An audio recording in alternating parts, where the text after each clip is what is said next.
My name is Chuck Patterson from San Clemente, California.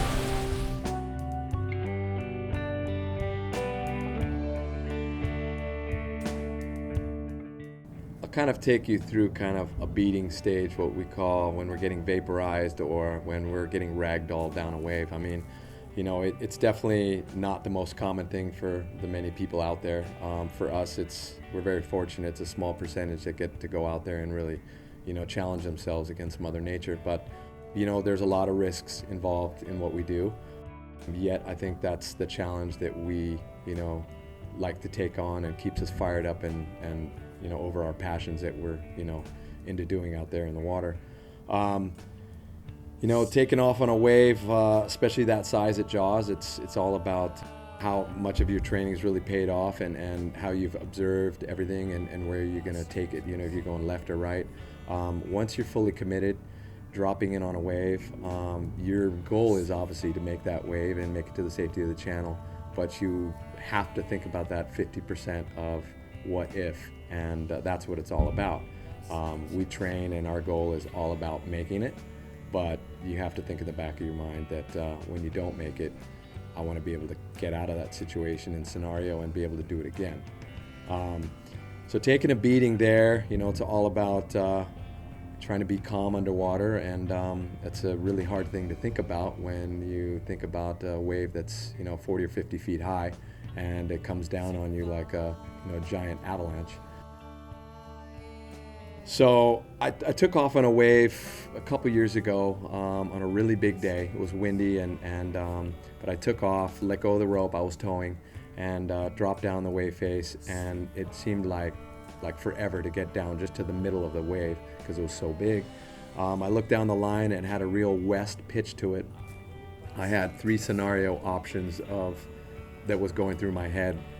I don't think I'm going to make this section because it looks like the wave is running a lot faster than I am, and it's probably going to fold on me and I won't be able to make the section. So I thought, well, if I straighten out and try to outrun everything and have it blow up behind me, that's an option, although I'm going to take the worst beating of my life. Or I basically pull in the tube and try to get as far as I can down the line and then just take that beating. Or the other scenario was to basically bottom turn off the bottom and just come straight up and punch myself through the lip to get on the other side and get a breath of fresh air and hopefully paddle my way out of there. So all this is happening within a matter of seconds, and it's about being a risk calculator without any time. So you just go, okay, what's the best scenario? And I end up going down the line and deciding, I'm going to basically bottom turn off the bottom and punch through so I can get a breath of fresh air and see if I can outswim the next wave coming at me. Sounded great.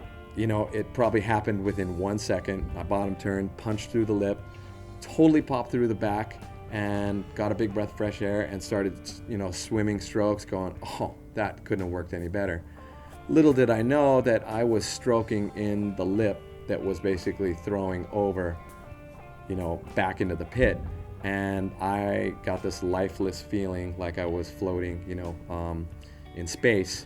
Had to close my eyes, curled up in a ball, and it seemed like eternity before I even hit. And then once I hit, it was like getting hit by a Mack truck. And it drove me so deep to where my ears popped, my watch blew off my wrist, I ended up hitting the bottom, and then I had to kind of focus on just mellowing out and taking the beating, because you're just getting ragdolled and you don't know which way is up. And then finally, when it kind of smoothed out, I ended up going, okay, now's my time to go up. And I opened my eyes and it was really dark, and so I started stroking and swimming as fast as I could, and suddenly I hit the bottom with my head. So I was totally upside down.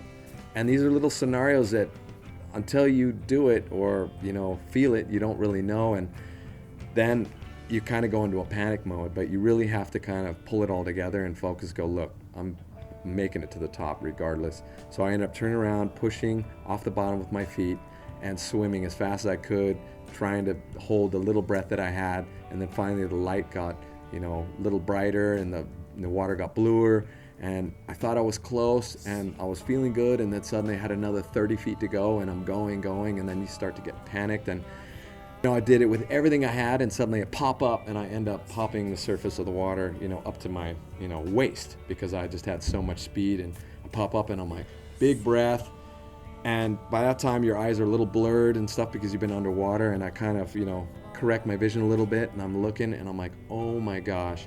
And I'm looking at the cliff, but to me, it looks like a wave. And it's, 100 and something feet high. And I, readjust and I'm like, oh, cool, it's a cliff, no worries. I turn around and I see a probably good 60, 70 foot wave about to just come right back down on my head, and I was right in the impact zone. And that's where it was just all about one breath, and suddenly I got hit so hard that it basically, the whitewater shot me a good 30 feet out and up, and luckily kept me on the surface, but I got just destroyed. And then finally came together and had to take another 5 more waves on the head because the skis couldn't come in and grab me because I was so deep in the pit. And finally, guy grabbed me, took off, brought me to the shoulder, and my eyes were as bright as can be, and super stoked that I had made it, but I wouldn't have been there if if I hadn't been training and kind of set up with that kind of scenario. So I remember a thing that Laird Hamilton had said to me probably 15 years ago when I just got into towing. Says, if you don't fall, you're not trying hard enough, and you'll never know unless you end up getting that beating. And that was a solid scenario right there.